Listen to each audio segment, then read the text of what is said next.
कोल्हापूर जिल्ह्यात विशाळगड आणि गजापूर गावामध्ये कट रचून धार्मिक स्थळ, मस्जिद आणि अल्पसंख्याक मुस्लिम लोकांवर हल्ला करणाऱ्यांवर कठोर कायदेशीर कारवाई करण्याच्या मागणीसाठी एमआयएमच्या वतीने जिल्हाधिकारी कार्यालयाबाहेर निदर्शने करण्यात आली। धार्मिक स्थळ हल्ला प्रकरणाच्या निषेधार्थ एमआयएमच्या वतीने निदर्शने करून जिल्हाधिकाऱ्यांना निवेदन देण्यात आले। या प्रकरणी देण्यात आलेल्या निवेदनात म्हटले की विशाळगड आणि गजापूर येथे काही जातीयवादी लोकांनी मुस्लिमांचे धार्मिक स्थळ असलेला दरगाह, मस्जिद आणि मुस्लिम समाजातील लोकांवर हल्ला केला। या हल्ल्यात मस्जिदसह मुस्लिम लोकांच्या घरांचं मोठ्या प्रमाणात नुकसान झाले। या भ्याड हल्ल्याच्या निषेध करण्यात आला।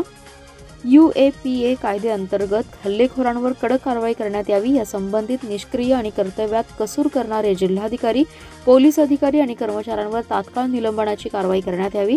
हल्ल्यामध्ये धार्मिक स्थळे आणि मुस्लिम समाजाच्या घराची शासनाने नुकसान भरपाई द्यावी। हल्ल्यामध्ये जखमी झालेल्या व्यक्तींना प्रत्येकी 5 लाख रुपये सरकारतर्फे देण्यात यावे। मुस्लिम समाजासाठी संरक्षण कायदे त्वरित विशेष अधिवेशन बोलावून तात्काळ पारित करण्यात यावा। या सर्व घटनेची सखोल चौकशी सर्वोच्च न्यायालयाच्या न्यायाधीशांमार्फत करण्याची मागणी केली आहे। या मागण्या मान्य करण्यात याव्यात, अन्यथा एमआयएमच्या वतीने लोकशाही मार्गाने तीव्र आंदोलन करण्यात येईल, असा इशारा जिल्हाध्यक्ष महेशकुमार कांबळे यांनी दिलाय।